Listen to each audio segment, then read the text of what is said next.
আপনাকে অনেক ধন্যবাদ। আপনি সময় দিয়ে যুক্ত হয়েছেন। যেটা নিয়ে শুরু করব, আপনার রাষ্ট্রপতি নির্বাচনে আপনার ভোট না দেয়াটা আলোচনায় আসছে। আপনি একটা গণমাধ্যমে দেখছিলাম, কেন আপনি ভোট দেন নাই সে বিষয়ে আপনি বলেওছেন। তারপরেও একটু আপনার কাছে জানতে চাওয়া, যে এই যে আ আপনি আসলে বলেছেন যে এটা একটা অনর্থক আয়োজন। এই অনর্থক আয়োজনের মধ্যে আসলেই তো মানে আ ভোট দিলেও রাষ্ট্রপতি হয়ে যাবেন মির্জা ফখরুল ইসলাম আলমগীর, না দিলেও আসলে সেরকমটাই হয়ে যাবেন। কিন্তু এই পুরো অনর্থক আয়োজনে শুধুমাত্র সরকারি দলই না, বিরোধী দলও যুক্ত হলো। তারা আবার একজনকে প্রার্থীও করলেন, কর্নেল অলি আহমেদকে। ভোটা তিনি আবার কিছু সংখ্যক ভোটও পেলেন। মানে কেন? এর মাহাত্ম্যটা কি? এত আয়োজন করে অনর্থক কাজটা করবার মাহাত্ম্য কি? এটা তো আসলে বিরোধী দল বলতে পারবে কেন তারা এটার অংশ নিল বা কেন তারা এটার অংশ হলো। সো আমি তো এটা বলতে পারবো না। এক, দুই হচ্ছে যে দেখুন আমার কাছে মনে হয়েছে যে আহ নিঃসন্দেহে মির্জা ফখরুল ইসলাম আলমগীর বাংলাদেশের বেশিরভাগ মানুষের এবং আমার অত্যন্ত শ্রদ্ধার, অত্যন্ত সম্মানের একজন ব্যক্তি। কিন্তু আসলে গণতন্ত্র মানে হচ্ছে, যদি ভোট আপনি মিন করে থাকেন, সেখানে একটা অনিশ্চয়তা থাকতেই হবে। এবং সেই অনিশ্চয়তাটা যদি না থাকে তাহলে এটাকে আমি ভোট না বলে রাদার আমি মনোনীত বলতে পারি, তাই না? এবং ভোটের আগেই আমরা জানি যে কে কতটা ভোট পাবে, even এটাও আমরা জানি যে উনি কতটা পাবেন এবং উনি কতটা পাবেন। তো এটাকে আমি কি করে ভোট বলি, তাই না? এটা একদম আমার খুবই ক্ষুদ্র জ্ঞানে আমার কিছুতেই এটা ভোট মনে হয়নি। দুই হচ্ছে যে ৭০ অনুচ্ছেদ, যেটা বিএনপি বার বার বার বার যেই প্রসঙ্গটা তুলেছে নির্বাচনের আগে, ৩১ দফা যখন দিয়েছে তখন, এবং তারও আগে যখন ভিশন 2030 তারা ডিক্লেয়ার করেছিল ব্যাক ইন 2016, তখন থেকে তারা ৭০ অনুচ্ছেদ সংশোধন করা হবে। দলের এমপিরা দলের সিদ্ধান্তের বাইরে গিয়েও তারা তাদের স্বাধীন মতামত প্রকাশ করতে পারবে, ভোট দিতে পারবে, এগুলো তারা ক্যাম্পেইন করেছে। সেই ক্যাম্পেইনের আমি একটা অংশ ছিলাম, কারণ সেই ক্যাম্পেইন আমিও করেছি 2016 সাল থেকে। আমিও বলেছি যে যেহেতু আমি তখন বিএনপির অংশ ছিলাম, আমি ৭০ অনুচ্ছেদ, আমরা যদি ক্ষমতায় যাই, বিএনপি যদি ক্ষমতায় যায়, ৭০ অনুচ্ছেদে আমরা বড় ধরনের একটা সংস্কার আনবো, যে অর্থ বিল এবং সরকারের প্রতি অনাস্থা এরকম কিছু মেজর জায়গা ছাড়া বাংলাদেশের যে কোনো ইস্যুতে সরকারি দল হোক বিরোধী দল হোক তারা স্বাধীনভাবে তাদের ভোট দিতে পারবে। এই নির্বাচনের আগে বা এই মনোনয়নের আগে আমরা দেখলাম যে সরকারি দলের চিফ হুইপ একেবারে ঘোষণা দিয়ে বললেন যে দলের বাইরে যদি কেউ ভোট দেয় তাহলে তার সংসদ সদস্য পদ হুম। থাকবে না। তার মানে কি, তাদের এক ধরনের সন্দেহ ছিল যে দলের বাইরে ভোট যেতে পারে, দলের বাইরে দলের সদস্যরা আর কাউকে ভোট দিতে পারে। কেন তাদের এই সন্দেহ ছিল? যদি তাই থেকে থাকে তাহলে কি আমরা বলতে পারি যে দলের সদস্যদের উপরেই বা প্রার্থীর উপরেই দলের নিজস্ব আস্থা নেই, এবং তারা যে ৭০ অনুচ্ছেদের সংশোধনের কথা বলছে সেটা ইমপ্লিমেন্ট করবার মতন নৈতিক সাহস এবং স্বচ্ছতা তাদের মধ্যে নেই? তো হুম। আমার কাছে মনে হচ্ছে যে যেই ৭০ অনুচ্ছেদ নিয়ে এত আলোচনা, এত ক্যাম্পেইন, এবং আমি যার অংশ, আহ সেটা তো আসলে হলো না। হুম। তিন হচ্ছে বাংলাদেশের রাষ্ট্রপতির পদটা অনেকটাই আলংকরিক, এবং আমরা নিজেরাই এই কথাটা হুম। বহুবার বলেছি। তো এই কারণে রাষ্ট্রপতি প্রধানমন্ত্রীর ক্ষমতার ভারসাম্য আনতে হবে, আনা হবে, আনবো আমরা ক্ষমতায় গেলে, এগুলো কি এই দলগুলো বলেনি? বলেছে তো। কিন্তু এখন আপনি গত ৬ মাসে আহ এই ধরনের কোনো আলোচনা বা এই ধরনের কোনো উদ্যোগ না দেখবেন সরকারি দল থেকে, না দেখবেন বিরোধী দল থেকে। তো এই যে একটি আলংকারিক পদে আপনি একজনকে দিচ্ছেন, না, হ্যাঁ, বিরোধী দলের পক্ষ যার আসলে বিরোধী দল তেমন থেকে কোনো তো টুকটাক বলেই। বিরোধী দল থেকে তো জুলাই সনদ বাস্তবায়নের জন্য বলছে। আর জুলাই সনদে তো আসলে ভারসাম্য আনার বিষয়গুলো বলা আছে। ৭০ অনুচ্ছেদ, রাষ্ট্রপতির আর প্রধানমন্ত্রীর মানে ভারসাম্য যেটা বলছিলেন, সে বিষয়গুলো তো আছে। মানে বিরোধী দলের পক্ষ হ্যাঁ, থেকে এগুলো দাবি করে তো। এটা তো কেবলমাত্র আসলে বিরোধী দলের ইস্যু ছিল না, এটা ছিল আওয়ামী লীগের বাইরে বাকি যত দল আজকে আপনি হুম। সংসদে দেখতে পাচ্ছেন প্রত্যেকের হুম। দাবি। কিন্তু সেটা ইমপ্লিমেন্ট করবার জন্য যেই আহ সদিচ্ছাটা বা সেটাকে ইমপ্লিমেন্ট করতে বাধ্য করবার জন্য যেই চাপটা, কোনোটাই কিন্তু আমরা সেভাবে দেখছি না। হ্যাঁ, কিছু টুটকা কথা বলা হচ্ছে, হ্যাঁ করা হবে, করতে হবে, এই পর্যন্তই। আপনি দেখেন এখন পর্যন্ত কিন্তু আমরা সেই প্রেশারটা বা সেই চাপটা বা সেই সদিচ্ছাটা সরকারের তরফে আমরা দেখি নাই। তো এটা যেহেতু একটি আলংকারিক পদ, হ্যাঁ, অর্নামেন্টাল পজিশন, বাট একটা মানে head of the state, head of the মানে স্টেট দিন রাষ্ট্রপতি, এটাকে আমরা একজন মানে যিনি সকল দল মতের কাছে গ্রহণযোগ্য, অরাজনৈতিক, হুম, নিরপেক্ষ একজন ব্যক্তি। হ্যাঁ, গ্রহণযোগ্য বললে অনেকে আবার আমার সঙ্গে তর্ক তুলবেন, তবে কি উনি গ্রহণযোগ্য নন? হুম। না, আমি সেই অর্থে বলিনি। আমি বলেছি নির্দলীয়, সকলের কাছে গ্রহণযোগ্য। সকলের কাছে গ্রহণযোগ্য হলে তো রাষ্ট্রপতি পদে একজন দাঁড়াতেন, দুজন দাঁড়াতেন না। তার মানে আরেকটা দলের কাছে মনে হয়েছে না উনি না হয়ে উনি হলে ভালো, তাই না? তো আমরা যদি বিচারপতি শাহাবুদ্দিনের মতন, 1991 এর কথা বলছি, বিচারপতি শাহাবুদ্দিনের মতন একজনকে আমরা পেতাম 1996 এ, যাকে প্রেসিডেন্ট করা হলো। তো তাহলে হয়তো যেটা সকলের জন্য গ্রহণযোগ্য, যার কোনো দলীয় হিস্ট্রি নাই, তাহলে হয়তো বেটার হতো। কারণ যেহেতু আপনি 70-এর বাইরে যাচ্ছেন না, যেহেতু আপনি ভোটটাকে ঠিক ভোট রাখছেন না, সো তাহলে আপনি এমন একজনকে দিন মানে এমনিই তো যিনি আপনিও আসলেই বললেন যে সকলের কাছে আপনিই তো গ্রহণযোগ্য। বললেন এটা আলংকারিক একটা পদ। ফলে রাজনৈতিক ব্যক্তি যাক, অরাজনৈতিক ব্যক্তি যাক, কি বা যায় আসে? আলংকরিক হলেও সামান্য কিছু পাওয়ার তার কাছে আছে। এবং বিশেষ করে যখন সরকার কোনো ক্রাইসিস এ পড়বে, যখন কোনো জরুরি অবস্থা জারির মতন অবস্থা তৈরি হতেও পারে, যেমন 5th অগস্টের পরে একটা স্পেশাল সিচুয়েশন, একটা স্পেশাল সার্কামস্ট্যান্স তৈরি হচ্ছিল। তখন রাষ্ট্রপতির প্রয়োজনীয়তাটা বা রাষ্ট্রপতির পারফরম্যান্স এর ক্ষেত্রটা কিন্তু অনেক বৃহৎ। তো সে কারণেই তখন রাষ্ট্রকে রক্ষার একটা ব্যাপার হয়, রাষ্ট্রকে রক্ষার একটা প্রশ্ন আসে। সে কারণেই আমি এটা আমার মত, আমার সঙ্গে আপনার একমত হুম। হতে হবে না, আমার সঙ্গে বাংলাদেশের আপনি কারো আপনি কি একমত এমন হওয়ার কারো দরকার কথা নাই। বলতে পারেন অরাজনৈতিক ব্যক্তি কিন্তু সকলের কাছে গ্রহণযোগ্য? মানে ৫ই আগস্টের পরে আমরা দেখলাম ডক্টর ইউনূসের নাম এসেছিল। তিনি হয়ে গেলেন প্রধান উপদেষ্টা। এই রাষ্ট্রপতি নির্বাচনেও তার নামটা আলোচনায় ছিল। আ ফলে তিনি কি আপনার পছন্দের হতে পারতেন? বা আপনার মনে হয় কি? কে হতে পারতেন গ্রহণযোগ্য অরাজনৈতিক? এটা তো রাজনৈতিক দলগুলো মিলে আলোচনা করবে। আমি তো নাম প্রস্তাব আমি এককভাবে করতে পারি না। এটা রাজনৈতিক দলগুলো, সেই ইচ্ছাটাই তো নাই শারমিন। আমার প্রশ্নটা হলো সেই জায়গাটাতে, যে ওই সদিচ্ছাটুকু যে আচ্ছা আসেন খুঁজি, আসেন বের করার চেষ্টা করি। আচ্ছা পাইলাম না, ঠিক আছে হইল না। তাইলে আসেন আমরা ভোট দেই। কথা বুঝো শারমিন, যে আমরা ১ম এ খুঁজলাম, পেলাম না। হুম, ১ম ধাপ। ২য় ধাপে আসছে ভোট। ভোট যদি হয় তাহলে ৭০ এখানে প্লে করতে পারবে না রোল। তাহলে যার যার খুশি শেষে প্রার্থী দেবেন, সেই প্রার্থীকে যার খুশি সে ভোট দেবে। এই এই স্বাধীনতাটুকু এমপিদের দেওয়া উচিত ছিল, এটা আমার মত। এবং আমার আমার মনে হয়েছে যে এই প্রহসনের আসলে অংশ হওয়ার কোনো অর্থ নেই। But that doesn't necessarily mean that I don't support Mirza Fakhrul Islam Alamgir. No, not at all. I have my full respect and honor for him. আমার তার ব্যাপারে কোনো প্রশ্ন নাই। কিন্তু এটা আসলে ব্যক্তি সংক্রান্ত বিষয় হুম। নয়। কিন্তু ওইটা এটা কি একটা হলো? মানে প্রিন্সিপাল এর ওই যে ব্যাপার। সকলের কাছে গ্রহণযোগ্য, ওই বিষয়টা কি আসলে হলো? কারণ দেখলাম জামায়াতও মানে বিরোধী পক্ষের তারাও বিষয়টাকে এক্সাক্টলি। অ্যা স্বাচ্ছন্দ্যে মেনে নিচ্ছে। এমনকি আওয়ামী লীগের পক্ষ থেকেও আমি দেখছিলাম যে সাবেক প্রধানমন্ত্রী একটা ভয়েস রেকর্ড আরকি বা একটা কথোপকথনের অংশ উনার তিনিও উনার বলছিলেন যে ভয়েসটা আমি হ্যাঁ, শুনেছি, যে উনি বলছেন যে আ বা ইউনূস সাহেবের জিপ লক হ্যাঁ, করছিল হ্যাঁ। প্রেসিডেন্ট হওয়ার জন্য। ভালো হয়েছে তাকে করা হয়নি। উনার রাগটা হচ্ছে ইউনূসের হুম, উপরে। হুম, হুম। না, উনার খুশি হচ্ছে ইউনূস হতে অন্তত পারে নাই। একজন রাজনৈতিক ব্যক্তিকে, রাজনীতিবিদকে করা হয়েছে বলে তিনি বিএনপিকে ধন্যবাদও জানিয়েছেন। সেই অংশেই ছিল। হ্যাঁ, হুম, না দ্যাট ইস ফাইন। আমি যদি সেটা হয় তাহলে আওয়ামী লীগ বলতে পারতো যে আমাদের মানে তাহলে সকল দল মিলে যদি মনে করতেন, আপনি বুঝেন আমি তাত্ত্বিক আলোচনা যেটা করছি, যে হুম, সকল দল মিলে যদি একটা নাম প্রস্তাব করতেন, সেটা অলি আহমেদ হোক, সেটা মির্জা ফখরুল ইসলাম আলমগীর হোক, কিংবা সেটা ডক্টর ইউনূস হোক, যেই হোক না কেন, এক হতে পারে, সেটা একটা প্রসেস, যে সকলে মিলে আমরা একটা নাম দিলাম, হুম, দ্যাট ইজ ফাইন। ২ হতে পারে, যদি সেটা না হয় তাহলে ভোটের ক্ষেত্রে কোনো ৭০ অনুচ্ছেদের বাধা হুম, থাকতে পারবে জি। না। এটা হলে হয়তো আমি নিজেই মির্জা ফখরুল ইসলামকে ভোট দিতাম। আমি হুম, ভোটটা দিতাম। কিন্তু আমার আর্গুমেন্টটা ওই জায়গাটাতে না। আমার আর্গুমেন্টটা হচ্ছে ৭০ অনুচ্ছেদের বাধাটা আপনারা কেন রাখছেন? এবং আপনি দেখেন মুনাফিকিটা কোথায়? এই নির্বাচন হওয়ার পরপরই স্বরাষ্ট্রমন্ত্রী আবার বলছেন হুম, হুম। যে, "আমরা ৭০ অনুচ্ছেদের বাধা তুলে দেব।" তো তাহলে তুমি এই ভোটের আগে তুললা না কেন? মানে এই এই মুনাফিকিগুলো ভালো লাগে নাই আমার কাছে। এই সিম্পল, আর কিছু না।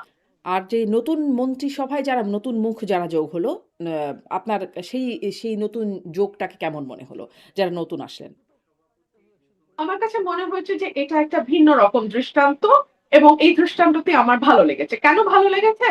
যে নরমালি আমরা মন্ত্রীদের পারফরম্যান্স একবার মন্ত্রী হয়ে যাওয়ার পর সেটার কোনো আর রেটিং আমরা করি না। যে আচ্ছা অমুক মন্ত্রী ভালো করছে, তো উনি থাকবেন, বা অমুক মন্ত্রী ওনার জায়গায় হয়তো অত ভালো করছেন না। সো উনাকে আমরা সরিয়ে অন্য কোথাও দেই।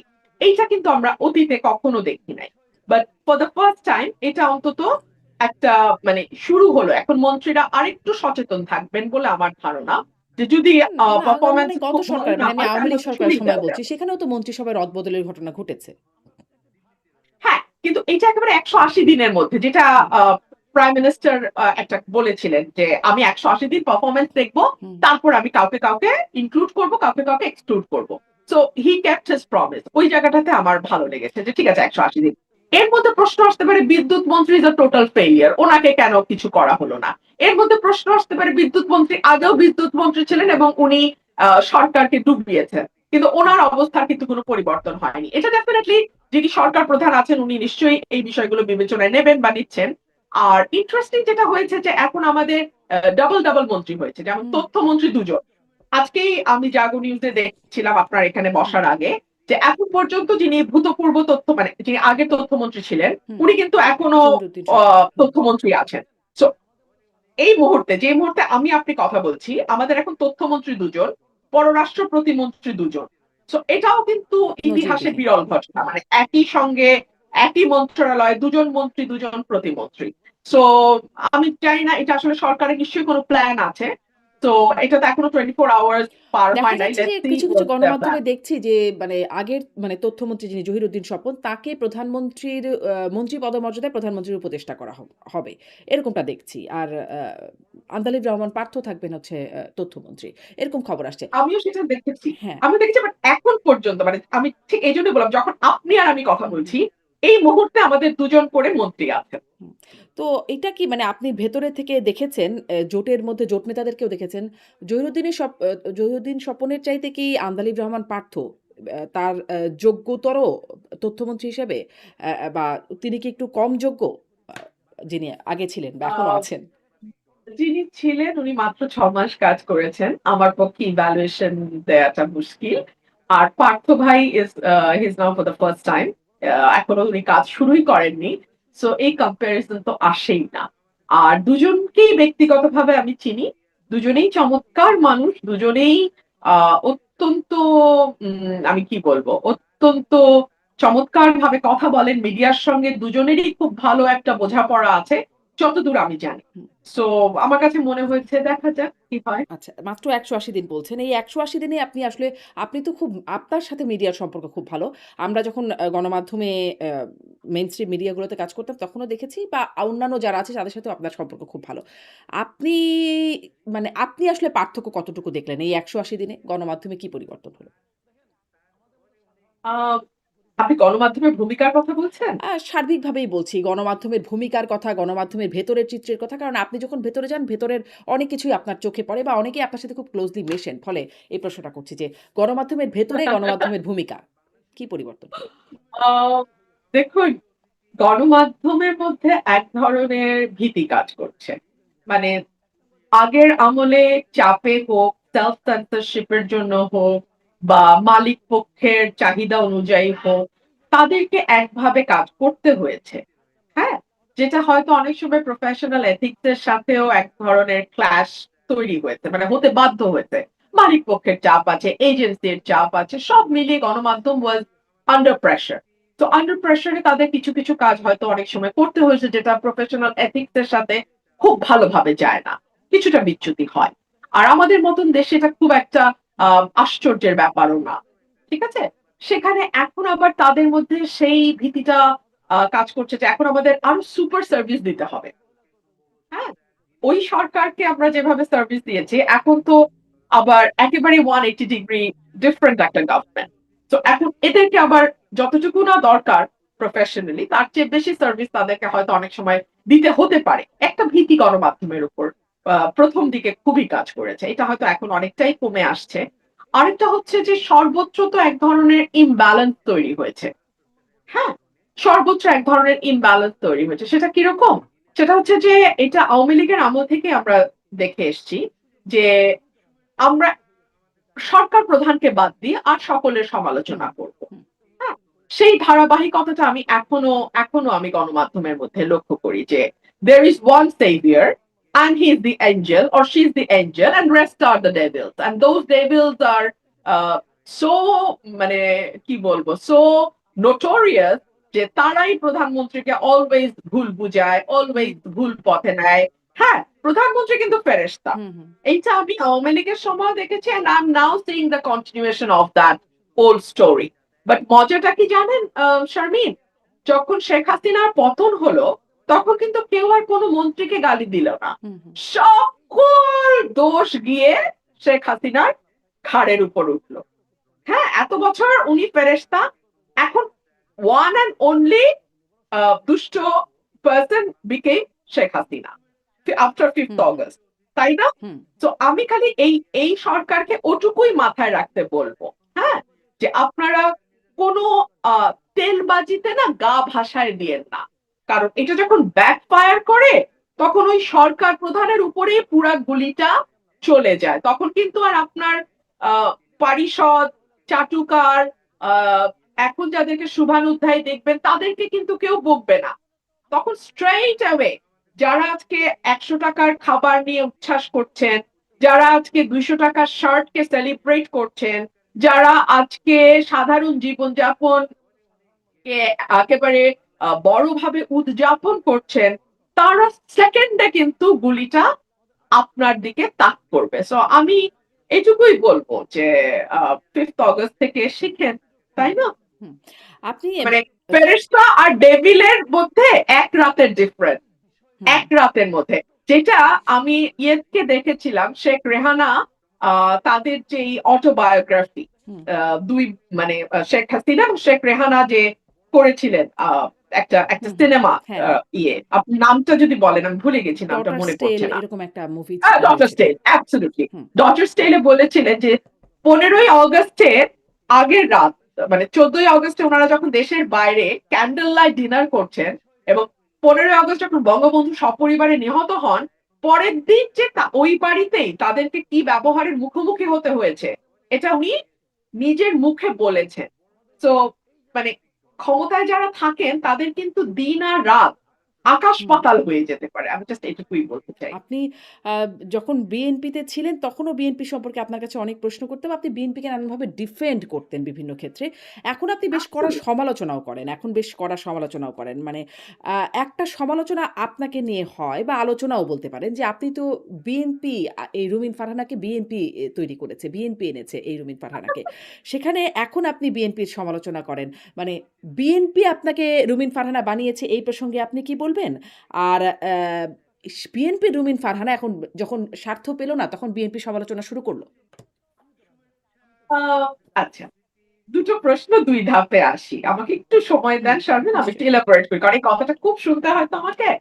আচ্ছা, যখন স্বার্থ পেল না, আ স্বার্থটা আমি পেলাম না হচ্ছে আমাদের নভেম্বরের শেষে বা ডিসেম্বরে আমাদের বোধহয় মনোনয়ন ঘোষণা হলো, হুম, তাই না? হুম, হ্যাঁ, ফেব্রুয়ারিতে ইলেকশন। ওই নভেম্বর ডিসেম্বরের হুম, মধ্যে। কিন্তু আমি কিন্তু বিএনপির চাঁদাবাজির সমালোচনা শুরু করলাম হুম, ২০২৫ এর শুরু থেকে। আর ২০২৫ এর শেষে গিয়ে নমিনেশন দেয়া হলো হুম। বা না দেয়া হলো। তো তাহলে আমি সমালোচনা বা বিএনপির ভুলগুলো কেন আগে থেকে বলা শুরু করলাম? আমি কি জানতাম না যে এটার একটা ছাপ আমার নমিনেশনে আসবে? হুম। আমি কি জানতাম না যে এই কারণে দলের সঙ্গে আমার দূরত্ব তৈরি হবে? তো কি আমি চাঁদাবাজির কি বুঝতে সমালোচনাই কি আপনার জন্য কাল হয়েছিল? বড় একটা ভূমিকা তো রেখেছে বটেই। আচ্ছা। যে শি ইস নট দ্যাট অনুগত যে যেই অনুগত হলে আসলে আ তাকে ট্রাস্ট করে কাছে এনে কাজ করা যায়। হুম, সো দলের ভিতর থেকে যখন আমাকে শো কজ করা হলো সেটাও খুব গোপনে করা হুম, হলো। কারণ দল জানে আমি যা বলছি তা সঠিক বলছি। তো আমাকে শো কজ করলে সেটা আরেকটা সমালোচনা হবে। সেই শো কজটা খুব গোপনে করা হলো। সেটার জবাবও আমি দিলাম। ৭২ ঘন্টার মধ্যে আমি চাঁদাবাজির বিরাট তালিকা দিলাম। বিএনপি শুধু চাঁদাবাজি না, অন্তর্কোন্দল এবং নানান রকম আ সংঘর্ষে জড়িয়ে পড়ছিল বিএনপি নিজেদের ভেতরে এবং জামাতের সঙ্গে, অন্য দলগুলোর সঙ্গে। সেগুলো নিয়েও আমি খুব স্ট্রংলি মিডিয়াতে কথা বলেছি এবং সেটা আপনি এত ওয়েল ডকুমেন্টেড না আজকাল সব কথা, যে just you it's within hmm, your finger tip, just go and Google it, ইউটিউবে যান, ইউ উইল ফাইন্ড ইট। তো এটা আমি আপনাকে ওভাবে আমার ব্যাখ্যারও দরকার নেই, আপনারা সবাই জানেন যেটা আমি করেছি। তো পাইনি বলে করেছি ব্যাপারটা তা না। এখন আসেন যে আপনাদের সঙ্গে যখন আমি টক শোতে বসেছি আওয়ামী লীগের আমলে, তখন আমি বিএনপি কে খেয়ে না খেয়ে ডিফেন্ড করেছি। কেন করেছি? হুম। করেছি বিকজ এত দুর্দশা বিএনপির জীবনে কোনোদিন আসে নাই, এবং বাংলাদেশে কোনো পলিটিক্যাল পার্টিও এত খারাপ অবস্থায় আমার সেন্স হওয়ার পর পড়ে নাই। কারণ আমি জন্মেছি 81 সালে, তো আওয়ামী লীগ যদি তাদের দুর্দশার কথা দাবি করে সেটা 75 থেকে 81, হুম। ঠিক আছে? তো ওটা আমার জন্মের আগেকার কথা। আমার জন্মের পরে আমি কোনো পলিটিক্যাল পার্টিকে এত ভয়াবহ দুর্দশায় পড়তে দেখি নাই, যেটা আমি 13 সাল থেকে 24 পর্যন্ত বিএনপি কে দেখেছি। আর তখন তখন যদি আমি গুমের বিরুদ্ধে কথা বলি, ইলেকশন ইঞ্জিনিয়ারিং এর বিপক্ষে কথা বলি, আমি যদি হিউম্যান রাইটস ভায়োলেশন নিয়ে কথা বলি, আমি যদি করাপশনের বিরুদ্ধে কথা বলি, সবগুলো কিন্তু অটোমেটিক্যালি বিএনপির পক্ষে যায়। হুম। সবগুলো অটোমেটিক্যালি বিএনপির পক্ষে যায়। তো যেহেতু বিএনপি তখন পাওয়ারে ছিল না, বিএনপি তো স্টিয়ারিং এ ছিল না, তো না, বাংলাদেশের কিন্তু ধরেন ইলেকশন ইঞ্জিনিয়ারিং এর কথা আপনি বললে সেটি বিএনপির মানে সেটি আওয়ামী লীগের বিপক্ষে যায় তা নিশ্চিতভাবে। বা আপনি গুম, খুন এসবের বিরুদ্ধে মানবাধিকার বিরুদ্ধে কথা মানে বিষয়ে কথা বললে সেটি আওয়ামী লীগের বিরুদ্ধে যায়। কিন্তু বিএনপির পক্ষে কি করে যায়? কারণ বিএনপিও তো আসলে তত্ত্বাবধায়ক সরকার ব্যবস্থাকে কলুষিত করার পেছনে যেটিকে অজুহাত করে ধরে আওয়ামী লীগ আসলে পুরো ব্যবস্থাটাকেই বাতিল করে দিল। সেই একই মানে কাজটা বিএনপি সেই ইতিহাসটাও অনেক আপনিও জানেন, আমিও জানি বা সবাই আসলে কম বেশি জানে। ফলে না বলি। আ আ মানে হত্যা, বিচার বহির্ভূত হত্যাকাণ্ড ইউ সেটিও আর বিএনপির। অ্যাবসলিউটলি রাইট হ্যাঁ, তো শারমিন, হ্যাঁ, ইউ আর অ্যাবসলিউটলি রাইট। কিন্তু টক শোতে আপনি যদি এখন 15 বছর আগের বিএনপি কি ভুল করেছিল বা অন্যায় করেছিল সেটার উপর গুরুত্ব দিয়ে কথা বলবেন, নাকি 18 সালে বসে আপনি 18 নির্বাচন নিয়ে কথা বলবেন, নিশ্চয়ই আর বা 14তে বসে আপনি 14 নির্বাচন নিয়ে কথা বলবেন? তো ওটগুলো যখন আমি বলেছি, তখন অটোমেটিক্যালি সেটা গভর্নমেন্টের এগেইনস্টে বলতেই হবে। ইলেকশন ইঞ্জিনিয়ারিং নিয়ে কথা বলতে হলে গভর্নমেন্টের এগেইনস্টে বলতেই হবে। যেমন এখন আপনি যদি গ্যাস সংকট, বিদ্যুৎ সংকটের কথা বলেন, আপনি কি বলবেন আওয়ামী লীগ দায়ী আজকের এই গ্যাস বলছে সংকটের তো, জন্য? বিএনপি তো বলতে বলছে। পারেন, সরকার তো বলছে এটি আসলে শেখ হাসিনার সরকার পলিসি। বলছে, হ্যাঁ। এটা বলা যায়। কিন্তু আপনি বলেন মানুষ কি এটা খাচ্ছে, মানুষ কি এটা মানছে, বা আমরা কি এটা বলতে পারি? সরকার বলছে বটে, কিন্তু সাথে সাথে কিন্তু জবাব আসছে। তাহলে আপনারা কি করেছিলেন? আপনারা তো গত 17 বছর জানতেন যে সরকার সেভাবে কূপ খনন করছে না। হুম, সরকার নিজস্ব জ্বালানি মানে আহ নির্ভরশীলতা তৈরির জন্য যা যা করা দরকার নিজের দেশের জ্বালানির উপর নির্ভর করছে না, সৌর বিদ্যুতের উপর নির্ভরশীলতা বাড়ানোর জন্য কাজ করছে না। তো তাহলে আপনারা সেকেন্ড হিসেবে যে আপনারা তো আসবেন, আপনারা তো জানেন যে আপনারা ক্ষমতায়, এরপরে একদিন একদিন আপনারা, আপনাদের প্ল্যান কি ছিল? এই প্রশ্নটা তো আসে। তো আজকে কিন্তু সমালোচনা সরকারের হচ্ছে। আপনি ব্যবসায়ীদের কথা শুনেন, আপনি সিএনজি ড্রাইভারের কথা শুনেন, হুম, আপনি সাধারণ মানুষের কথা শুনেন, আপনি পলিটিক্যাল যারা মানে হয়তো সচেতন কিন্তু কোনো সরাসরি দল করে না, হুম। আপনি তাদের কথা শুনেন, আপনি দেখবেন প্রত্যেকে সরকারকে দায়ী করছে। স্টিয়ারিং এ যে থাকে দায়টা কিন্তু তাকে কিন্তু এই নিতে হয়। ৬ মাসে কি আচ্ছা, এখন এটা একটু অবশ্য ওই প্রসঙ্গটা শেষ না হতেই এটা চলে আসলো। কিন্তু সরকার কি ৬ মাসে এমন কিছু করতে পারত যার কারণে এই দুর্ভোগটা এড়ানো যেত? একটা এলএনজি টার্মিনাল ঠিক করতে যখন আপনার ১ মাস সময় লাগবে, তখন তো ওটা অটোমেটিক্যালি আপনার অক্ষমতা, অদক্ষতাকে ইন্ডিকেট করে শারমিন। আপনার আছেই সাকুল্যে ২ টা। আরেকটা হাসিনা করতে চেয়েছিল, ইউনূস সরকার এসে ওটা বন্ধ করেছে। হুম, তো আছেই সাকুল্যে ২ টা। তার মধ্যে একটা বন্ধ হলে আপনি জানেন না আপনার কি হুম, দশাটা হবে? সেটা ঠিক করতে আপনার ১ মাস লাগবে। যদি লাগে তাহলে আপনি অদক্ষ সরকার শামিল। It's simple as hmm, that. আচ্ছা, এখন জরুরি প্রশ্ন যেটা আপনার ১ম প্রশ্ন। আমাকে দল রুমিন ফারহানা করেছে। এই যে এই কথাগুলো বলার মাধ্যমে একভাবে যারা এই কথাগুলো বলছে তারা দাবি করছে যে রুমিন ফারহানা হ্যাজ বিকাম সামথিং। আমি কিন্তু নিজেকে সামথিং মনে করি না। আমি খুবই তুচ্ছ নগণ্য বাংলাদেশের একজন নাগরিক, যিনি রাজনৈতিকভাবে সচেতন, পেশায় আইনজীবী এবং রাজনীতি কর্মী। এটা হচ্ছে আমার নিজের পরিচয়। কিন্তু আপনি যখন বলেন যে রুমিন ফারহানাকে রুমিন ফারহানা বানিয়েছে, তার মানে আপনি ধরে নিচ্ছেন আমি একটা কিছু হয়েছি। হুম। আচ্ছা, আসেন এখন ধাপে ধাপে। রুমিন ফারহানা নামটা আমার পারিবারিক ভাবে দেয়া। এটা বিএনপি নামটা আমাকে দেয় নাই। এটা আমি আমার বাবা-মা আমার হুম, জন্মের পরে রুমিন ফারহানা নামটা রেখেছেন। আমার আইনজীবী আমার বাবা-মা খরচ করে, কষ্ট করে, পয়সা খরচ করে আমাকে উনারা পড়িয়েছেন। আমিও কষ্ট করে পড়াশোনা করে আইনজীবী হয়েছি। কোর্টেও দৌড়াদৌড়ি করতে হয়, পেশা চালাই, এইভাবে করছি।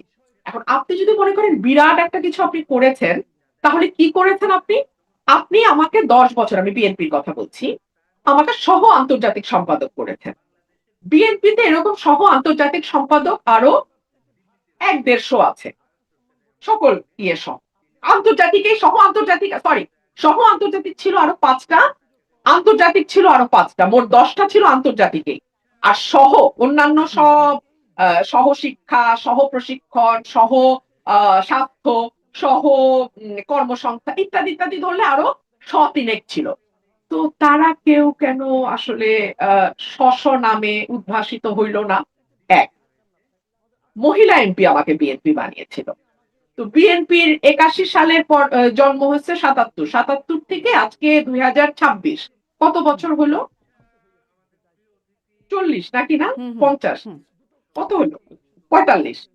হুম, আচ্ছা এই ৪৫, ৪৭, ৪৫, ৪৭ বছর বয়সে টোটাল মহিলা এমপি বিএনপি কয়টা বানিয়েছে? প্রায় হাজার হুম, খানেক।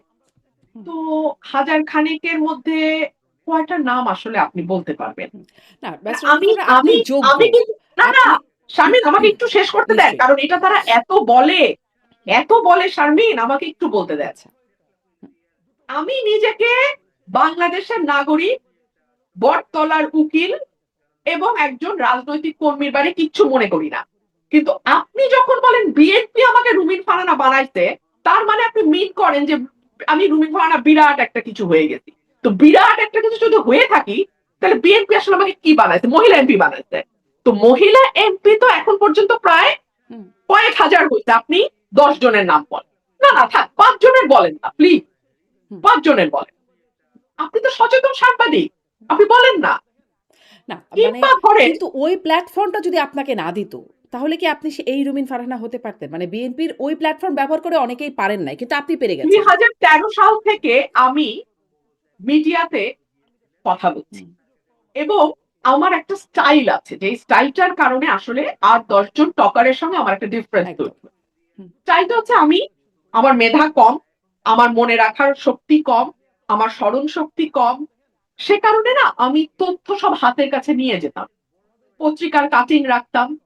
আমি লিখতাম, Google সার্চ করে লিখতাম। আমি বইগুলোতে যা তথ্য পাই সেগুলো টুকে রাখতাম। কারণ আমার তো বুদ্ধি কম এবং মেধাও কম। সো আমাকে এগুলো সব ডকুমেন্ট ওয়াজ ভেরি জেনুইন। হ্যাঁ?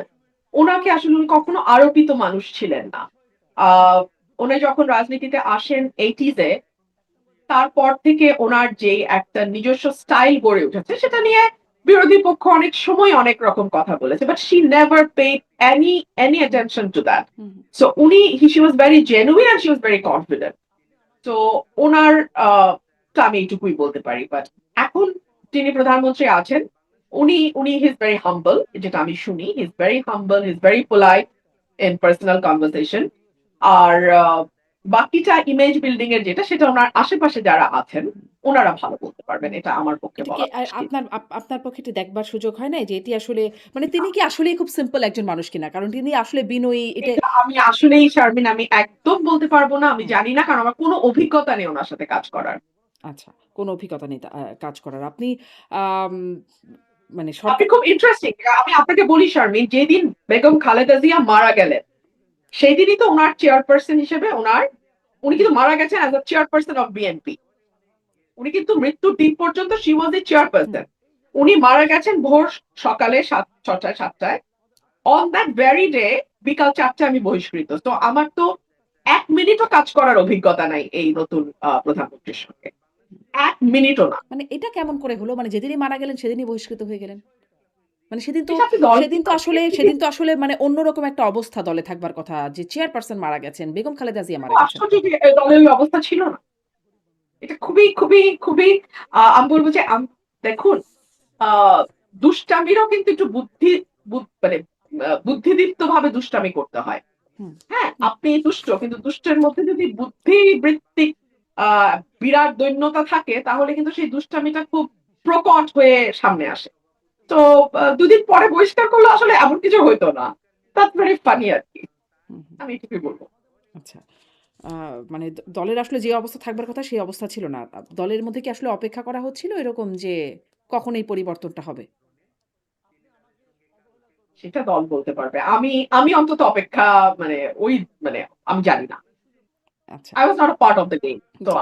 I have no idea. হ্যাঁ, আপনার মানে অনেকগুলো কথাই বেশ আলোচনা। আপনি যেহেতু গণমাধ্যমে খুব সরব, আপনি কথা বলেন এবং সেগুলো খুব আলোচনায় আসে। আ একটা যেটি এখন আসছে যে শেখ হাসিনা ফিরবেন। ডিসেম্বরে ফিরবেন, সদল বলে ফিরবেন। আ আপনিও এই বিষয়ে কথা বলেছেন।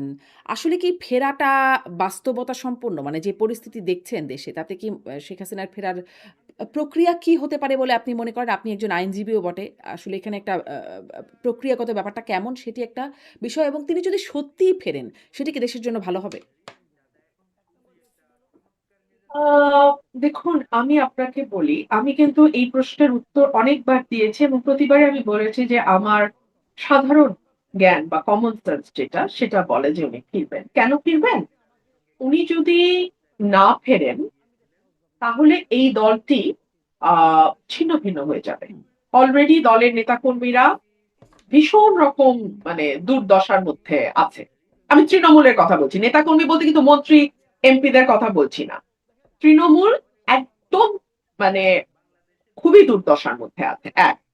২ হলো আল্লাহ না করুক উনার বয়স হচ্ছে। হুম, উনি যদি দেশের বাইরে মারা যান, পৃথিবীর অন্য কোনো দেশে মারা যান, বাংলাদেশের বাইরে, তাহলে that will be the end of the story এবং ইতিহাসে শেষ হিসেবে লেখা থাকবে যে উনি একজন পলাতক হুম। প্রধানমন্ত্রী, স্বৈরাচার প্রধানমন্ত্রী হিসেবে উনার মৃত্যু হয়েছে। এই বাস্তবতাটা উনি মানবেন কিনা? এই চয়েসটা উনাকে নিতে হবে। স্পষ্ট। আর তার জন্য, ৩ তার দলের জন্য তার ফেরাটা জরুরি। কিন্তু ফেরাটা বাস্তবতা একদম। সম্পন্ন কিনা? এখন রাজনীতিতে না আপনাকে কেউ জায়গা করে দেবে না। রাজনীতিতে সুসময় আসবে তবে আমি ফিরবো। আ এটা বোধহয় কাজ করে না। সুসময়টা বা রাস্তাটা আপনাকেই তৈরি করতে হবে। এটাই হচ্ছে বাস্তব। হুম, হ্যাঁ? তো আমার মনে হয় যে সেই জায়গা থেকে আমার যতদূর মনে হয় যে এটা আমি আপনি যতটা না বুঝবো, তার চেয়ে যিনি দলের প্রধান শেখ হাসিনা এবং যার রাজনৈতিক অভিজ্ঞতা আপনার আমার চেয়ে কয়েক গুণ বেশি, রাষ্ট্র পরিচালনার অভিজ্ঞতা, বিরোধী দলে থাকার অভিজ্ঞতা, সরকারি দলও না, বিরোধী দলও না, মাঠের বিরোধী দল হিসেবে অভিজ্ঞতা, সবকিছুই আমাদের চেয়ে অনেক বেশি। সো এই ক্যালকুলেশন যেটা আপনার আমার আছে তার চেয়ে বেটার ক্যালকুলেশন নিশ্চয়ই তার কাছেও আছে। এবং আরেকটা যেটা ব্যাপার যে এই দেশটার পেছনে উনার ফ্যামিলির যে একটা বিরাট ত্যাগ, 15th অগাস্টের কথা আমি বলছি। এবং বাংলাদেশের অভ্যুদয়ের পেছনে তাদের দলের এবং তার পরিবারে তার পিতার যে অবদান, সেগুলোকে যদি ধরে রাখতে হয়, তাহলেও কিন্তু উনাকে ফিরতে হবে। আর ফেরাটা শেখ হাসিনার জন্য যতটা প্রয়োজন মানে এই সকল কিছু বিবেচনায় উনার মন্ত্রী, এমপি তাদের জন্য কিন্তু এটা অত প্রয়োজন না। মন্ত্রী আসবে, মন্ত্রী যাবে।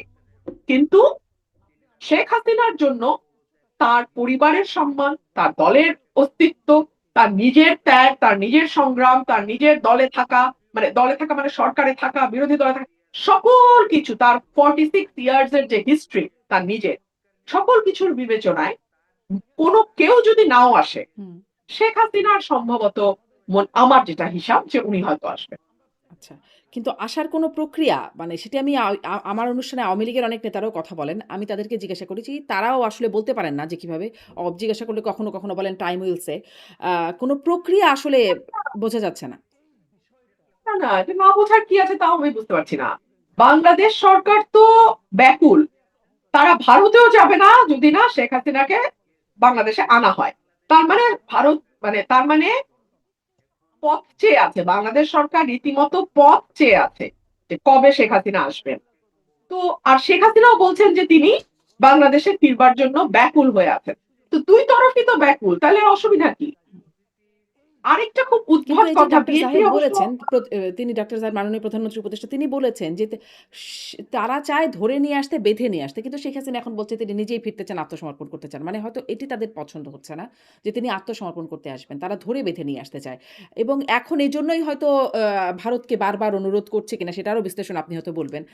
যে তাকে ফিরিয়ে দেবার জন্য যেই বারবার অনুরোধটা করছে, আহ্বানটা জানাচ্ছে। আ মানে এটি কি একটা বিশ্লেষণ কিনা? ওনার বাংলাদেশে তাকে বাংলাদেশে এনে বিচারের মুখোমুখি দাঁড় করানোটা কি সরকারের উদ্দেশ্য? নাকি বিষয়টাকে নিয়ে খেলাধুলা করা সরকারের উদ্দেশ্য? যদি খেলাধুলা হয় তাহলে না উনি আসলে কিন্তু হবে না। ভারতকে নিয়ে আসতে হবে, বেঁধে নিয়ে আসতে হবে, প্লেনে দাঁড় করিয়ে নিয়ে আসতে হবে। ফার্স্ট ক্লাসে আনলে হবে না, ইকোনমি ক্লাসে আনতে হবে। ইকোনমি ক্লাসে আনলে হবে না, প্লেনের লেজে বসিয়ে আনতে হবে। মানে ইত্যাদি, ইত্যাদি নাটক করাই যায়। মানে এখন আপনার উদ্দেশ্য নাটক করা হলে তো আপনি সারাদিন নাটক করবেন। যেমন ধরেন আ আমি একটা টক শোতে বলেছিলাম যে ৫ জন ভালো সংস্কৃতি কর্মীর নাম বলেন যারা বিএনপি করে। ৫ জন ভালো গায়কের নাম বলেন, রবীন্দ্রসঙ্গীত শিল্পীর নাম বলেন যারা বিএনপি করে। ৫ জন ভালো নজরুল সঙ্গীত গায় বিএনপি করে, নাম বলেন। ৫ জন ভালো নৃত্যশিল্পীর নাম বলেন। ৫ জন ভালো অভিনেতার নাম বলেন, ৫ জন ভালো কবির নাম বলেন, ৫ জন ভালো লেখকের নাম বলেন, ৫ জন ভালো সাংবাদিকের নাম বলেন। অর্থাৎ বুদ্ধিবৃত্তিক কাজের সঙ্গে এবং মননশীল সৃজনশীল কাজের সঙ্গে যুক্ত বা ৫ জন আর্টিস্টের নাম বলেন। ফার্স্টে আপনি পারবেন না ভাই। আপনি দিস্তার পর দিস্তা রিসার্চ করতে পারেন, আপনি পাবেন না।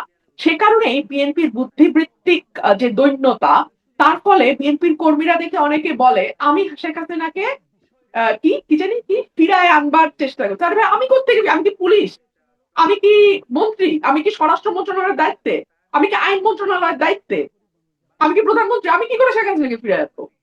আমি আইনজীবী, বটতলার উকিল হিসেবে আমি যেটুক বুঝি আমি ওইটুক বলি। রাজনীতির একজন কর্মী হিসেবে আমি যেটুক বুঝি আমি ওইটুক বলি। হুম। নাকি ওইটুক তোমাদের মন মতো না হলে বলাও যাবে না, তাই না? তো এই যে ইডিয়টিক কথাবার্তা বিএনপি বলে, আমার মনে হয় যে বিএনপির কিন্তু আমার মনে হয় যে মানে এরকম বোকার মতো কথা বলার চেয়ে চুপ থাকাটা বেটার। মুখ বাঁধা ছালার দাম কিন্তু লাখ টাকা। যতক্ষণ পর্যন্ত না তোমার স্টুপিডিটিটা একেবারে দৃশ্যমান হয়ে যাচ্ছে ততক্ষণ পর্যন্ত তুমি বরং বেটার ইউ কিপ কোয়াইট। আমি এটাই বলবো। মানে আমি ফিরায় আনতেছি। আচ্ছা, হাউ ফানি, মানে who am I to bring her back end how is that possible?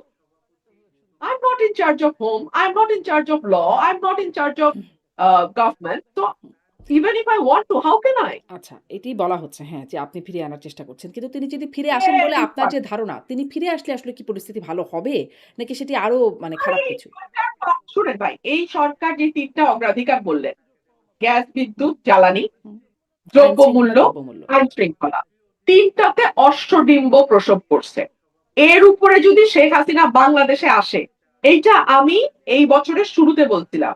সবচেয়ে বড় বেকায়দায় পড়বে এই সরকার। না পারবে তাকে ফাঁসি দিতে। ফাঁসি না দিলে অন্য যে রাজনৈতিক দলগুলো আছে তাদের কেউ আমার কাছে এখন পর্যন্ত দৃশ্যমান হয়নি। তবু আমি ৬ মাস তো দেখলাম, ৬ মাসে আমার আশা পূরণ হয়নি ভাই। সত্যি কথা বলতে কি, আমি যা ভেবেছিলাম সেটা দেখতে পাচ্ছি না। প্রধানমন্ত্রীর মুখেও শুনেছি অনেকবার, তো উনি অনেককে বলেছেন তার দলের মধ্যে অনেক গুপ্ত আছে। আমি মনে করি সেই গুপ্তগুলি আসলে পররাষ্ট্র মন্ত্রণালয়ে আছে। ভারত কি আমাদের শত্রু রাষ্ট্র? আমরা কি ভারতের সঙ্গে যুদ্ধ ঘোষণা করেছি? আমন্ত্রণ জানাচ্ছি প্রিয় দর্শক, মার্কেট নিয়মিত আয়োজন কথোপকথনে। আজকে আমাদের সঙ্গে আলোচনা যুক্ত রয়েছেন আপনাদের সবারই প্রিয় এবং পরিচিত মুখ, সিনিয়র সাংবাদিক কলামিস্ট মাসুদ কামাল। সাংবাদিক মাসুদ কামাল, আপনাদের স্বাগত জানাচ্ছি। আমরা ২-৩টি বিষয় নিয়ে আলোচনা করতে চাই, যে মন্ত্রী পরিষদের সম্প্রসারণ, নতুন মুখ সংযোজন এবং নিঃসন্দেহে এখন টক অফ দ্য কান্ট্রি, শুধু টক অফ দ্য কান্ট্রি নয়, ভারত এবং বাংলাদেশ দু দেশেই আলোচনার বিষয় আমাদের প্রধানমন্ত্রীর ভারত সফর হওয়া না হওয়ার বিষয়টি নিয়ে। প্রথমে আমি যদি আপনাকে প্রশ্ন করি, যে মন্ত্রী পরিষদ সম্প্রসারিত হলো, একদিকে আমাদের প্রধানমন্ত্রী কৃচ্ছ্রতা সাধনের কথা বলছেন, প্রধানমন্ত্রী থেকে শুরু করে বিভিন্ন পর্যায়ের মন্ত্রীরা তাদের বেতনের 10% সরকারি কোষাগারে দিচ্ছে। এটা মানুষকে এক ধরনের দেখানো যে আমরা অন্তত মানবিক জায়গা থেকে অনেক বেশি স্বচ্ছ। আবার আরেকদিকে এই যে মন্ত্রী পরিষদে কলেবর বাড়ানো, নতুন করে 5 জন যুক্ত হলেন, উপদেষ্টা রয়েছে একাধিক মন্ত্রণালয়ে, আহ এবং এক মন্ত্রণালয়ে একই সঙ্গে 2 জন প্রতিমন্ত্রী, এসব মিলিয়ে আসলে কি বার্তাটাই আমরা পাই? মানে আমি একটু বেশিতে হয়েছি, কারণ মাত্র একজন মন্ত্রীকে মানে আপনার দায়িত্ব থেকে মানে মন্ত্রিত্ব থেকে সরানো হয়েছে, মিস্টার জহিরুদ্দিন স্বপন। জহিরুদ্দিন স্বপনের পারফরমেন্স নিয়ে খুব একটা বিতর্ক হয়েছে, উনি ব্যর্থ হয়েছেন। আমি নিজে মিডিয়ার লোক এবং মিডিয়ার বন্ধু বান্ধব যারা আছেন, আমি নিজে যদি এখন সরকারি কোনো চাকরি করি না, সরাসরি কোনো চাকরি করি না, কিন্তু যারা মিডিয়ার সরাসরি ওনার সঙ্গে জড়িত কাজ করেন, তাদের সঙ্গে কথাবার্তা বলে যতটুকু বুঝেছি, আমার কাছে জহিরুদ্দিন স্বপনকে ব্যর্থ মনে হয়নি, বরঞ্চ উনি পূর্ববর্তী অনেক তথ্যমন্ত্রীর চেয়ে ভালো করছিলেন। হুম হুম। কারণ ভালো করার অপরাধে হয়তো ওনাকে সরে যেতে হলো, ভালো করা যাবে না, হয়তো এটা একটা বেঞ্চমার্ক হয়তো এখানে হয়তো নির্ধারিত হলো। তার জায়গায় যাকে আনা হলো উনি পরীক্ষিত নন, তবে উনি ভালো বলেন, কথাবার্তা ভালো বলেন, কথা বলেন, কিন্তু সেটা কতটুকু কি হবে আমি জানি না। আর এইদিকে দেখলাম যে বিমান মন্ত্রীর পদ থেকে একজনকে সরিয়ে খাদ্যতে নেওয়া হলো। মূলত বড় পরিবর্তন এই দুটোই, আর নতুন অনেককে যোগ করা হলো। তো এগুলো কোনোটাই না আমার কাছে, যেমন ধরেন আপনার এই মুহূর্তে যে কজন প্রতিমন্ত্রীর মানে আপনার মানে কি বলবো খুব আলোচিত, তাদের মধ্যে একজন হলো পার্বত্য বিষয়ক প্রতিমন্ত্রী মীর হেলাল। তার দাপটের কারণে আগে পার্বত্য বিষয়ক মন্ত্রীকেই চলে যেতে হয়েছিল। তো ঠিক আছে, উনি যখন দাপট ওনার বেশি, ক্ষমতা বেশি, তো উনি থাকতেন। ওখানে আবার আরেকজন মন্ত্রী আনা হলো। পার্বত্য বিষয়ক মন্ত্রণালয় কত বড় মন্ত্রণালয়, অনেক কাজ নাকি ওখানে, এখানে যেহেতু 2 জন লোক লাগবে। আবার ধরেন ধর্ম বিষয়ক মন্ত্রণালয়, এখানে ছোট্ট একটা মন্ত্রণালয়, এখানে কাজটা কি রে ভাই, খুব হাতে গোনা 2-3টা কাজ, যে ঈদের চাঁদ দেখা, তারপরে হজটা ঠিকঠাক মতো করানো, তারপরে ওয়াকফ এবং বিভিন্ন মসজিদ মন্দিরে অনুদান দেওয়া। মূলত এর বাইরে আমি খুব একটা কাজ দেখি না এখানে। এখানে আবার একজন প্রতিমন্ত্রী ঢুকানো দরকার। আবার এমন একজনকে প্রতিমন্ত্রী হিসেবে এখানে ঢুকানো হলো, যার ব্যাপারে দেখলাম পরের দিনে হেফাজতে ইসলাম আপত্তি করলো যে সে নাকি তার মানে ই নিয়েই সমস্যা। এগুলি এখন নানা ধরনের প্রসঙ্গ কিন্তু আসছে। তো আমি না এই পরিবর্তনগুলির মাধ্যমে মানে পরিবর্তনগুলির মধ্যে ইতিবাচক কিছু দেখি না। তারপরে মানে এই মন্ত্রিসভা নতুন মন্ত্রী নেওয়া বাদ দেওয়া, এটা তো আসলে প্রধানমন্ত্রীর কাজ। উনি যেহেতু করেছেন, নিশ্চয়ই ওনার একটা চিন্তা ভাবনা থাকবে, কারণ এই সরকার যদি ব্যর্থ হয় দায়টা কিন্তু ওনাকেই নিতে হবে। উনি অন্য কারোর উপর দায় চাপায় কিন্তু পার পাবেন না। তো উনি প্রথমবারের মতো প্রধানমন্ত্রী হয়েছেন, দলের হাল ধরেছেন, দেশে এসে একদিন বিদেশ করছিলেন, তো নিশ্চয়ই ওনার একটা প্ল্যান আছে। আর উনি তো বলেইছেন ওনার একটা প্ল্যান আছে দেশ নিয়ে। কারণ সেই প্ল্যানটার ইতিবাচক দিকগুলো কিন্তু এখন অতটা আসলে আমি দেখছি না। দেখা যাক আরো কয়েকদিন, 6 মাসের মাথায় বেশি মন্তব্য করতে চাই না। মানে ইতিবাচক নেতিবাচক কোনোটাই কি আমরা দেখতে পাচ্ছি? মানে তিনি বলেছেন যে আই হ্যাভ এ প্ল্যান, সেই প্ল্যানের কোনো কিছু কি উনি প্রকাশ করতে পেরেছেন? মানে সরাসরি যে এটাই আমার দেখেন, পরিকল্পনা, আমি এইভাবে পথ চলতে চাই। সামাজিক নিরাপত্তা বিষয়ক কিছু কিছু বিষয়ে ওনার কিছু প্রকল্প মোটামুটি কাজ করছে, এগুলি মোটামুটি ভালো, একদম আমি এগুলোকে উড়িয়ে দেবো না। মানে এগুলো তো আওয়ামী লীগ আমলেও ছিল, নামগুলো ভিন্ন করা হয়েছে, এই যে কৃষক কার্ড, ফ্যামিলি কার্ড। হ্যাঁ ঠিক আছে, ওই আমলে একভাবে ছিল, এই আমলে আরেকভাবে আছে। তারপরে এগুলি কিছু আগেও তো ওই সমস্ত কর্মসূচি আগে যেটা ছিল, বয়স্ক ভাতা, বৃদ্ধ ভাতা, বিধবা ভাতা, অনেকগুলি ছিল, মাতৃত্ব ভাতা, এরকম অনেকগুলি মানে আপনার তখন ছিল। সেই ভাতাগুলি নিয়ে আমি কখনো নেগেটিভ কিছু কখনো বলিনি। আমার কাছে তখন ওগুলিকে একটা শেখ হাসিনা সরকারেরও কিছু ভালো দিক ছিল, সেগুলোর মধ্যে ওগুলো। এই সরকার হয়তো অল্টনামে করছে, আবার হয়তো একটু বাড়িয়ে করছে, অথবা ভিন্ন ভিন্ন প্রক্রিয়ায় করছে, এটাও ভালো, আমি এটাকে খারাপ বলবো না, এটা ভালো। কিন্তু এখানে আগেও দলীয়করণ হয়েছিল, এখনো দলীয়করণ হচ্ছে। আমাদের এই দেশের দলীয়করণের বাইরে যাওয়ার সুযোগ খুব কম। আমি ভেবেছিলাম যে সবার সরকার হবে, তো হয়নি। পিচ্ছুতা সাধনের বিষয়ে প্রশ্ন রাখছিলাম আপনার কাছে, যে একদিকে মন্ত্রীরা 10% তাদের বেতনে, মূল বেতনে 10% রাষ্ট্রীয় কোষাগারে জমা দিচ্ছে, এবং প্রধানমন্ত্রী এটি শুরু করেছিলেন বিধায় অন্যরাও সবাই তার পথ অবলম্বন করছেন। আবার বিভিন্ন দিক থেকে তার গাড়ি বহরের সংখ্যা কমিয়েছেন। একদিক দিকে কিছুটা সাধনে একটা মেসেজ আমরা পাচ্ছি, প্রধানমন্ত্রী 100 টাকার খাবার খান, এগুলো প্রচার করা হচ্ছে সরকারের বিভিন্ন পর্যায় থেকে। কিন্তু এই যে এক একটা মন্ত্রণালয়ে 2 জন 3 জন করে মন্ত্রী, উপদেষ্টাও রয়েছে কোনো কোনো জায়গায়, বিশেষ সহকারীও রয়েছে কোথাও কোথাও, এবং আপনি তো কয়েকটা মন্ত্রণালয়ের একেবারে হাতে মানে কি বলা যায় খাতা কলমে একটা হিসাব দিয়ে দিলেন যে কজন লাগে, কি কাজে লাগে। তো এই যে এক একটা মন্ত্রণালয়ে 3 জন করে মন্ত্রী, হয়তো কোনো কোনো জায়গায় 2 জন আছে, আবার কোথাও কোথাও যে আহ উপদেষ্টা রয়েছেন, একই মন্ত্রণালয়ে আবার বিশেষ সহকারী রয়েছেন প্রতিমন্ত্রী পদমর্যাদার। আবার দেখা যাচ্ছে কোন কোন মন্ত্রণালয়ে একাধিক দায়িত্ব কোন কোন মন্ত্রী, যেমন সড়ক রেল পথ যোগাযোগ মন্ত্রণালয়, এরকম আরো অনেক মন্ত্রণালয় রয়েছে। এর কি সুপরিকল্পনার অভাব? মানে কাজে গতি আনতে হলে তো সমানভাবে সব জায়গায় গুরুত্ব দিতে হবে, কিন্তু এরকম একটা সজবরাল অবস্থা আপনি দেখতে পাচ্ছেন কিনা? দেখেন এগুলি না আমি বুঝছি না আসলে, মানে এখন কিসের অভাবে হচ্ছে না কিসের অতিরিক্ত গুরুত্বর কারণে হচ্ছে না আমার কাছে ক্লিয়ার না, আমি ঠিক বুঝি না। যেমন ধরেন আমি একটা কথা বলি যে 10% টাকা তারা জমা দিচ্ছেন একটা ভালো কাজের জন্য, এতে কি অর্থনীতির খুব একটা পরিবর্তন হয়ে যাবে সারা দেশের আমি আমি বলতে পারবো না, মনে হয় না। কিন্তু তারপরে এটা একটা ইতিবাচক দিক আছে, এটা একটা ভালো দিক যে ঠিক আছে আমি সরকারের কাছ থেকে বেশি বেতন নেবো না, আমার এত টাকা বেতনের দরকার নাই, আমি দেশের মানুষের জন্য যে ভাবি এটা প্রমাণ করার জন্য প্রত্যেকই ভাবে আমি 10% টাকা দিয়ে দিচ্ছি, ভালো। কিন্তু আমার কথা হলো কি, প্রধানমন্ত্রী কি এই একটা মাত্র উদাহরণ সেট করেছিলেন? উনি তো দায়িত্ব গ্রহণের পরেই উনি বলেছিলেন উনি সরকারি গাড়ি নেবেন না, সরকারের ড্রাইভার নেবেন না, সরকারের তেল নেবেন না। সেই উদাহরণ কয়জন ফলো করছে রে ভাই? সেই উদাহরণ তো আমি দেখলাম মাত্র একজন মন্ত্রী ছাড়া আর কেউ ফলো করে নাই। সেটা করলে তো এর চেয়ে কিছু ভালো হতো, সেটা করতেন, সেটা কেউ করলো না। কিন্তু কিন্তু এখন যেটা নাকি অল্প কিছু টাকা, মূল বেতনের 10%, মানে এই 7-8 হাজার টাকা, এইটা তারা জমা দিচ্ছে, অথবা 10,000 টাকা এটা জমা দিয়ে দেখাচ্ছেন আমি বেতনের তো অনেকখানি নিচ্ছি। এক মন্ত্রী তো ব্যয় বলছি শুনছি যে নাকি বেতন নেবে না, ওটা আগে নয়। কিন্তু আমার যেটা বক্তব্য সেটা হলো গিয়া যে ভাই আসলে কিন্তু এরা মানে কিছু কিছু ক্ষেত্রে মানে কিছু সাধারণ একটা মানে ভান করছে, কিন্তু আসলে তো অপচয়টা হচ্ছে, যে নিয়মিত অপচয় যেটা, সেই অপচয় কিন্তু থামানোর তাদের মধ্যে কোনো প্রচেষ্টা বা ইচ্ছা আছে বলে আমার কাছে মনে হচ্ছে না। সব মিলিয়ে যে খুব প্ল্যান্ড ওয়েতে চলছে দেশটা, মানে বিশেষ করে ক্যাবিনেটের মাধ্যমে, আমি জানি না, আমার কাছে এখন পর্যন্ত দৃশ্যমান হয়নি। তবু আমি 6 মাস তো দেখলাম, 6 মাসে আমার আশা পূরণ হয়নি ভাই। সত্যি কথা বলতে কি আমি যা ভেবেছিলাম সেটা দেখতে পাচ্ছি না। আগামীতে দেখি আর কয়েকদিন কি হয়।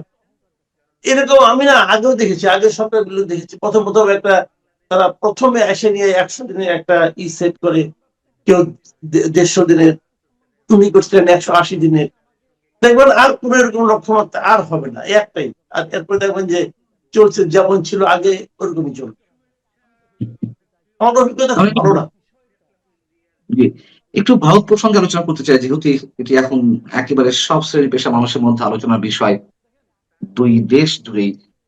আহ যতদূর জেনেছি যে ভারতের এক ধরনের প্রস্তুতি ছিল, আমাদের প্রধানমন্ত্রী 23 তারিখে যাবেন, 23, 24, 25 এই 3 দিন সফরে থাকবেন, এবং সেই জায়গা থেকে ভারতের পূর্ণ প্রস্তুতি নেওয়া হচ্ছিল। এবং এটা তো ইন্ডিয়ান এক্সপ্রেস থেকে শুরু করে রয়টার্স সহ আরো বিভিন্ন জায়গায় এলো যে ভারতের রাষ্ট্রপতি ভবনের যে নিয়মিত প্রহরী দলের সদস্যদের যেই রদবদল প্রতি শনিবার হয়ে থাকে সেটা স্থগিত করে আমাদের প্রধানমন্ত্রী সেখানে যাবেন, তাকে সংবর্ধনা দেওয়ার উদ্দেশ্যে প্রেসিডেন্ট রেজিমেন্ট গার্ডের যে সদস্যরা এবং সামরিক বাহিনীর সদস্যদের সমন্বয়ে যে একটা কুচকাওয়াজ বা একটা সংবর্ধনা, তার চূড়ান্ত মহড়ার জন্য শনিবারের আহ তাদের নিয়মিত যে রদবদল প্রহরীদের, সেটি স্থগিত করা হয়েছিল। পরবর্তী যদিও সেটি প্রত্যাহার করে নেওয়া হয়েছে, এবং অনেকে বলছেন যে এটির মধ্যে প্রমাণ হয় যে ব্যাকডোরে বা ডিপ্লোম্যাটিক চ্যানেলে, 2 দেশের ডিপ্লোম্যাটিক চ্যানেলে কথাবার্তা এগিয়ে যাচ্ছিল। যতই আমাদের এখান থেকে প্রকাশ্যে বলা হচ্ছিল না কেন যে আমাদের প্রধানমন্ত্রী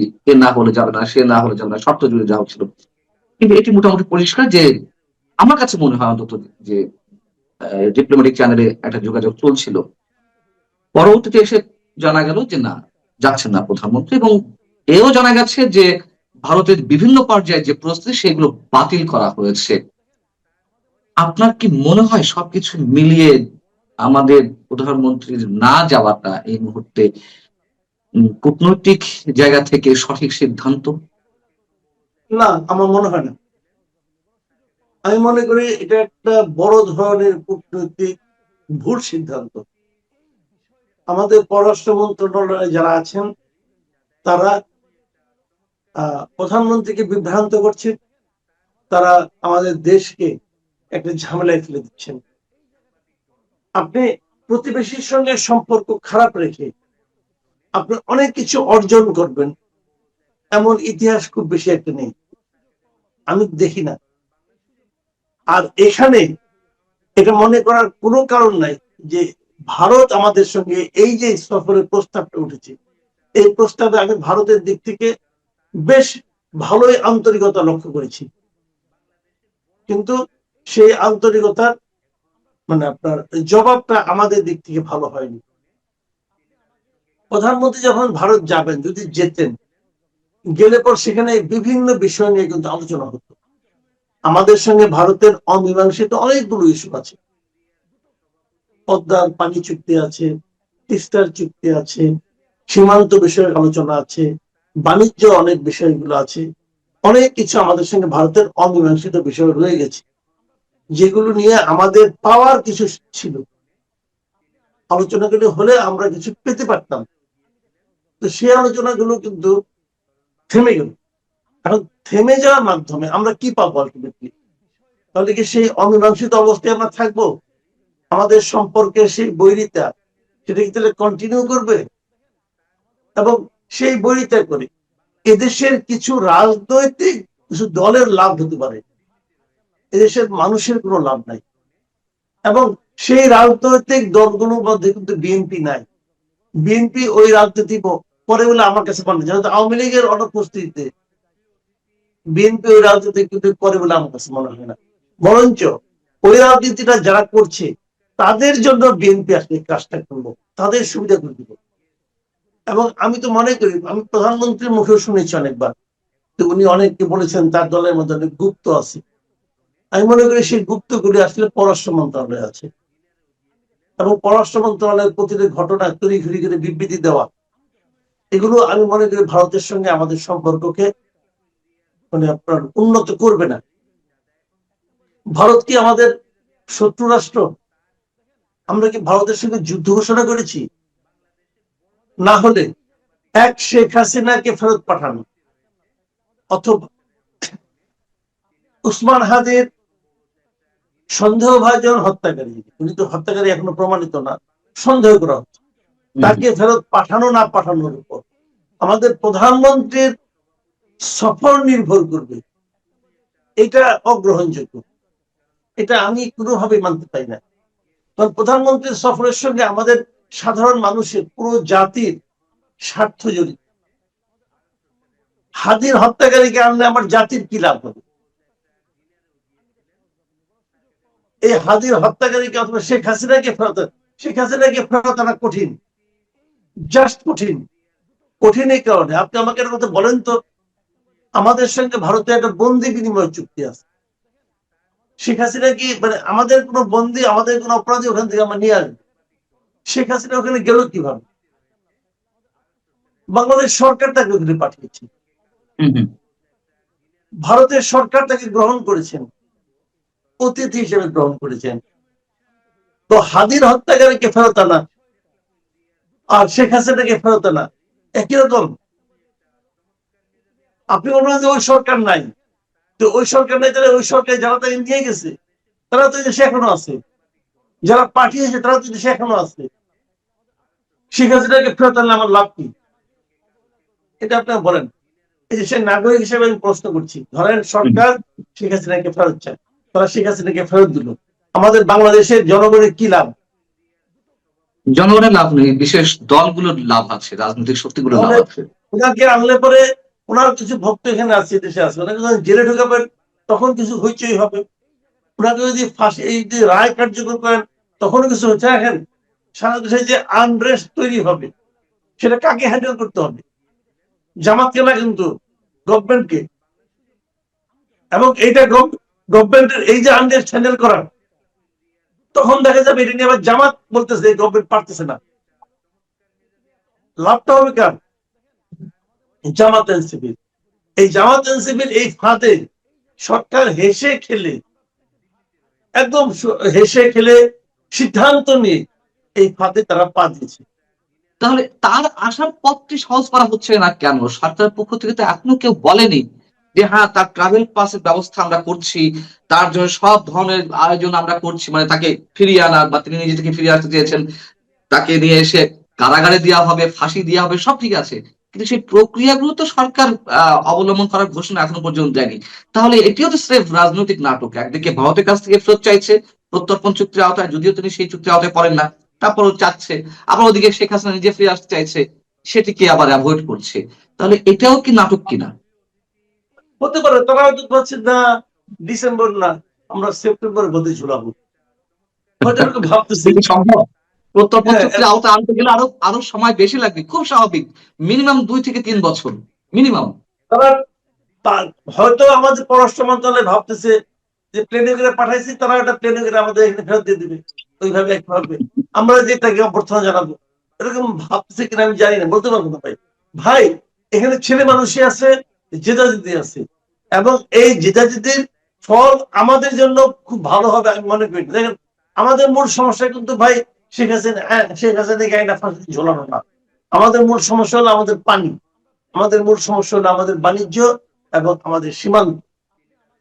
এই জায়গাটুকুকে মানে ওই একটা ছোট ঘটনা, ওই ঘটনাকে এটা নিয়ে এই সারা দেশের মানুষের যেটাতে সমস্যা হতে পারে, সারা দেশের মানুষের স্বার্থ যেখানে জড়িত, আপনি সেই সমস্যাটাকে ওটার মুখোমুখি দাঁড় করে দেবেন। এটা কোনোভাবেই মানে আপনার বুদ্ধিমান কোনো মানে কি বলবো এটাকে, মানে যারা নাকি এই ধরনের বার্গেইন করে, এই ধরনের কাজের জন্য এটা কোনো বার্গেনিং পয়েন্ট হতে পারে বলে আমি মনে করি না।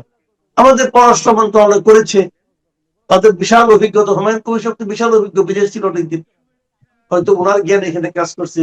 খলিল সাহেব আরেক বিদেশি, হয়তো তার স্বার্থ কাজ করেছে, তার চিন্তা কাজ করেছে, কিন্তু ভাই তাদের চিন্তায় আমাদের সাধারণ মানুষ উপকৃত হচ্ছে এটা আমি মনে করি না। বরঞ্চ আমাদের সাধারণ মানুষের আগামীতে ভোগান্তি এটা নিয়ে বাড়বে। আপনি দেখবেন এটার কোনো ইতিবাচক ফল আমাদের মধ্যে আসবে না। দেখেন আপনি বললাম। আমার শেষ কোশ্চেন দুটি একসাথে। একটা হচ্ছে যে আপনার কি মনে হয়, আপনি যেমন বলছেন যে বিএনপির মধ্যে যে গুপ্তরা রয়েছে বা বিশেষ রাজনৈতিক শক্তিগুলোর এক ধরনের ফাঁদে ফেলানোর চেষ্টা বিএনপিকে, শুধুমাত্র এই জায়গায় বিষয়টি সীমাবদ্ধ, নাকি এর সঙ্গে আন্তর্জাতিক কোনো ষড়যন্ত্র রয়েছে? তুরস্ক, পাকিস্তান যেটি রেখার স্পষ্ট আমরা দেখতে পাচ্ছি গত 2024 5ই আগস্ট পর থেকে তাদের একটি প্রভাব বলয়ের সৃষ্টি করা, সাথে যুক্তরাষ্ট্রের বিষয় তো আছেই। এটির সঙ্গে মানে ভারতের সঙ্গে পুরো বিচ্ছিন্ন করে দিয়ে তাদের কোনো খেলা থাকতে পারে কিনা? থাকতে পারে, এটা আপনি উড়াই দিতে পারেন না। বিভিন্ন রাষ্ট্রের এখন সম্পর্ক থাকতে পারে, কিন্তু সেটা ব্যাপার না, তারা চেষ্টা করবে, তারা তাদের মতো করে করবে। আমরা কিন্তু মানে হাসতে হাসতে যে নিয়ে মানে আপনার গরদান ঢুকাই দিচ্ছি, এটা আমার কাছে আমার বুঝি না। আমরা এটা কেন করব? আমি বিশ্বাস করি আমি এটা নিয়ে মানে আমার কোন লজিকই এখানে কাজ করে না, যে আমি ভারতের প্রধানমন্ত্রীর আমন্ত্রণে ভারতের সঙ্গে মানে আমার সবচেয়ে নিকটতম প্রতিবেশী রাষ্ট্রের প্রধানমন্ত্রীর সঙ্গে আলোচনার আমন্ত্রণ পেয়ে সে আমন্ত্রণকে একটা খোঁড়া অজুহাতে আমি অ্যাভয়েড করতেছি। ভাই আলোচনার টেবিলে অনেক কিছুই হয়, অনেক সমস্যার সমাধানে কিন্তু আলোচনার টেবিলে হবে, কিন্তু দেখেন আলোচনার পর হবে ওই সচিব পর্যায়ে হবে, প্রতিমন্ত্রী পর্যায়ে হবে, হওয়ার পরে উপরের দিকে যাবে, ওটা বাস্তবায়ন হইতে হইতে আরো 3 বছর 4 বছর লাগবে, অনেক কিছুই হবে। কিন্তু আপনি তো না করে পারবেন না ভাই। 2 দিন আগে দেখলো ভারতের বাণিজ্য প্রতিনিধি দল এখানে আসছে, এটা নিয়ে এটা যা ওটা করতেছি। আমরা বিদ্যুতের ঝামেলা নদীর কাছে যাচ্ছি, তেল চাচ্ছি, পাইপলাইনে তেল দাও, মানে আমাদের মানে ইমার্জেন্সি মোমেন্টে আমরা তোদের কাছ থেকে আনি, এবং আনলে আমাদের লাভ হয় না। মনে করেন আপনি তুলা